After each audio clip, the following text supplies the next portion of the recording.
Hey guys, let's understand the how to add HTTPS in this video. We will learn about that. Okay, so basically, see, HTTPS you require to have the system or a Splunk secure. All right, if you see here, there is no HTTPS, right? So HTTPS is mandatory to have our systems. I mean our system secure. For example, you see google.com or anything, okay, gmail.com, you will have HTTPS. But here, to enable that, since we do not have, okay, so what we have to do, go to settings, and here you will see in general settings. Basically you see here, it is by default no. Okay, they have given no. Yes is disabled. No, I have enabled it. I have changed it from no to yes. Okay, see the port number which is there previously in our sessions. Okay, I have explained you about this already, reason why we have 7000 out here.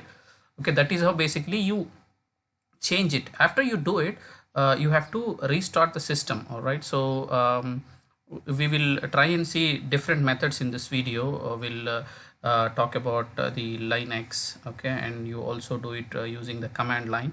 So if I do that, go to run as administrator, and okay, so here we have to do that process. So to do that, give me a minute. So I'll go to this directory, which is cdopt apps folder, and this is where I will have to add that, and then come back to my directory. For that matter, I'm just going to, okay, just it's not fine, just give me a minute. I think I have where is the Splunk? I think it's in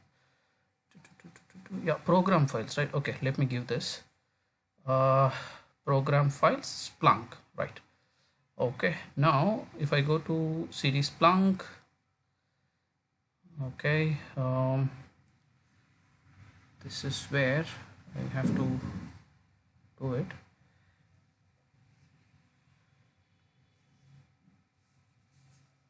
Okay, multiple process, we will understand doing the restart here. Okay, go to bin folder. I'm sure you all know we have to go to bin folder for any sort of even if you install the Splunk also, you do it in bin folder, right? So check the status. We've gone to bin folder, and you go to restart the Splunk. Okay, restart the Splunk. It will take some time, you will have to wait for it. Okay, so wait for a couple of minutes till it restarts, because the command line which we have given will be yeah, it is showing it is stopped in command line. I suppose it should be reflecting in the GUI as well. So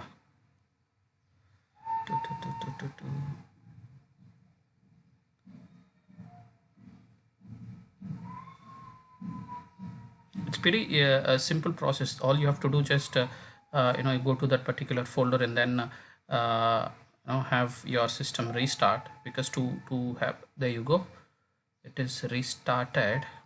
Okay, so to make all the changes affected, this is the process that you'll have to restart the system, so that you will actually see now HTTPS when you open Splunk. Okay, after the restart I'm talking about.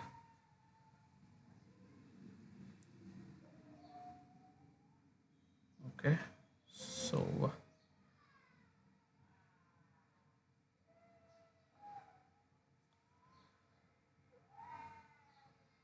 it depends on your machine actually. So sometimes it might go faster, and sometimes it will take time. So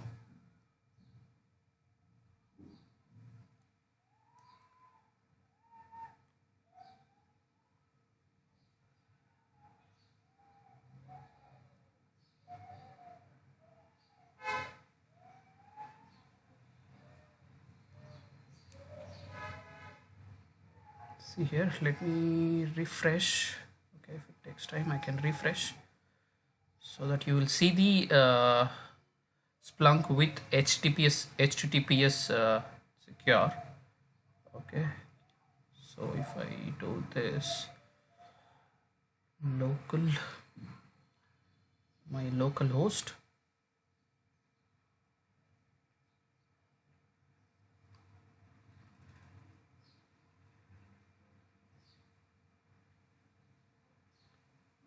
okay, HTTP localhost, you have to add yes here, right? HTTPS, there you go. You can just click here once and you can open the Splunk and open the server basically. So this is, if you can see, it is HTTPS. Now it is a secure one. See the previous without HTTPS, this is not opening. This is my previous server because it is no longer exists now, right? I've done the changes and restarted it. That is why you're not able to see that. If I log into my actual system now, there you go. This is your, Splunk. Okay. So whereas it is now secure actually. So it is really important to have, system secure all the time. So now if I go to my account settings, right? Okay. Here in the basically access control, you see the users here, right? Users and roles which have currently not added here. Okay, so you require this access to be given whenever it is you have any access to be given to any of your colleagues or any folder that you're trying to make any sort of changes, or you wanted to edit the folder, those sort of scenarios. And if I just authenticate it now, okay, with the authentication method, see here, it is default it is given as Splunk always. Okay, you see here by default it is selected as Splunk always. Select your authentication method. Splunk can use native authentication, okay, along with the external methods, right? So if I could change based on my requirement, I can actually play around with it. Okay, so you can enable whichever the LDAP that you are looking for. You can add it. Okay, this is based on your requirement. You can add it with the new add new, basically you can do that, and you can add your LDAP. Okay, so let me go back. There you go. I just click on it and you can see the other one as well. Okay, so I'm just trying to show you how, in case if you wanted to do any sort of changes here, this is how you will actually implement it. Okay, and you will have to do a little basic analysis before you're doing that. All right, so that is pretty much important. Now if you see my users currently, this is how my detailed information of the current Splunk that I've been using with the users authentication. If I wanted to do any sort of changes, I wanted to add anyone, I can go here and add. Okay, you can go here and add. So you can provide details as per your the whatever the person, I mean whoever you're trying to add, you can give the details here with the along with the email address, and you can assign the role whichever you want. You wanted to make him an admin, or is it going to be power user or anything, can delete. These are all the roles I had already made. There is a specific video on all the roles, you can refer that as well. Okay, so this is how basically you do it, and the multiple options also you can see here. Okay, so you can select search and reporting. This is one of the general thing where we try to implement any sort of changes when it comes to Splunk query, right? So that is how it works. Okay,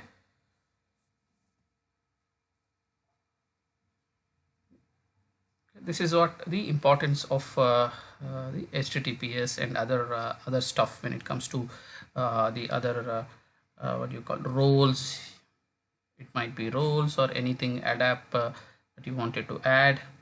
Okay, so these things.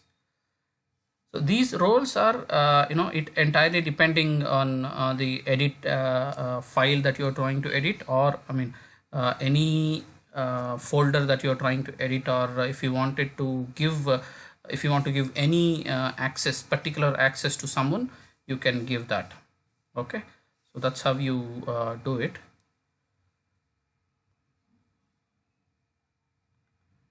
Okay, so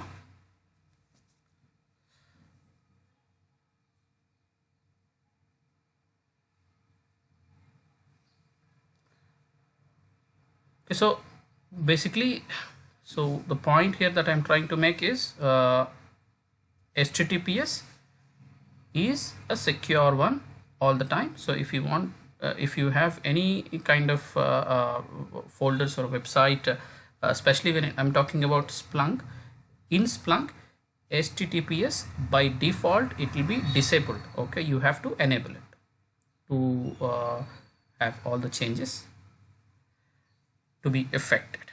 Okay, so and each role here you can give based on the requirement. Power user will have all sort of what you call exceptional accesses, you can say. Okay, so because he's got edit access as well, whereas admin will not have that sort of access. Okay, he'll have edit access, and can delete is something where you can use for a particular action to be done.